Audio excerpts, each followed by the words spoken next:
लोकसभा में नेता प्रतिपक्ष राहुल गांधी ने चुनाव आयोग की विश्वसनीयता को लेकर बेहद सनसनीखेज आरोप लगाए हैं।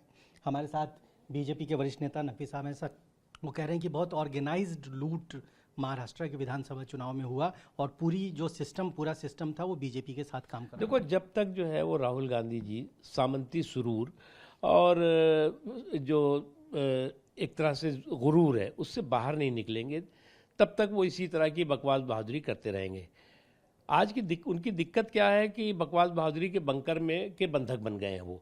और जो नेता बकवास बहादुरी के बंकर का बंधक बन जाए उसकी जो है इसी तरह की नकारात्मकता से भरपूर सोच दिखाई पड़ेगी और सामंती सुरूर और गुरूर से चकनाचूर दिखाई पड़ेगी। क्योंकि जो है वो बुद्धि विरासत में नहीं मिलती, विचारों से मिलती है। आप विचारों से पैदल हैं और बुद्धि का जो है वो लेकर के घूम रहे हैं दुकान।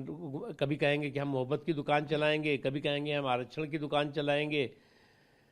तो आपकी ना आरक्षण की दुकान चलने वाली है ना मोहब्बत की दुकान। ये सारी की सारी जो है वो धूर्तता से भरपूर जो है वो एक सियासी और राजनीतिक कवायद है, इससे ज़्यादा कुछ नहीं है। सर, सिलसिलेवार तरीके से उन्होंने बताया कि कैसे चुनाव आयोग की नियुक्ति करने वाले पैनल पर कब्जा किया गया, वोटर लिस्ट में फर्जी मतदाता जोड़े गए, मतदान प्रतिशत बढ़ाकर दिखाया गया, जहां बीजेपी को जिताना था वहां टारगेटेड फर्जी वोटर बनाए गए और सबूतों को छुपा दिया गया। नेता प्रतिपक्ष अगर इस तरह की बात एक संवैधानिक संस्था पे कर रहा है तो ये कितना गंभीर आप इसको? देखो, ऐसा है कि इनको अभी 100 सीटों के इर्द गिर्द 100 सीटें पूरी नहीं मिल पाई हैं।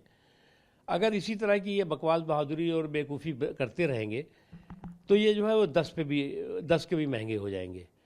आज इनकी इसी तरह की बेवकूफ़ी का नतीजा है कि कांग्रेस पार्टी एक ऐसी नॉन परफॉर्मिंग पार्टी और उनका जो नेतृत्व है वो नॉन प्रोडक्टिव नेतृत्व लीडरशिप बन गई है, जिसका अंदर कोई भाव नहीं रह गया है, बाहर कोई मोल नहीं रह गया है। आप जो है वो हवा हवाई बातें करेंगे और इस तरह की हवा हवाई बातें आपको जो है खुद हवा हवाई करती जा रही है। इसी तरह के पैटर्न पे उन्होंने चिंता जताई है कि बिहार में भी चुनाव होगा और एक बार फिर वहाँ भी बीजेपी और उसके सहयोगी जी। जब किसी को ये एहसास हो जाए कि उसको जो है वो बिहार के भी चुनावी चौपार पर चारों खाने चित होना है, तो जो नेता या जो पार्टी इस बात का एहसास कर ले कि उसको बिहार के चुनाव में भी चारों खाने चित जनता करेगी, तो इसी तरह की हार की हताशा में तमाशा करते हुए दिखाई पड़ेंगे।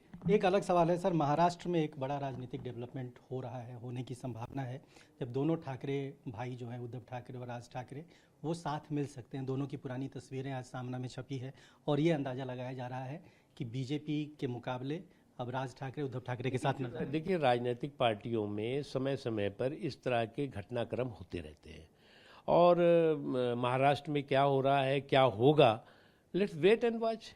ठाकरे परिवार अगर एक होगा तो आपको लगता है कि बीजेपी को चिंता होनी? देखिए, बीजेपी जो है वो एक मजबूती के साथ सुशासन के संकल्प और समावेशी विकास की सोच के साथ काम करने वाली पार्टी है।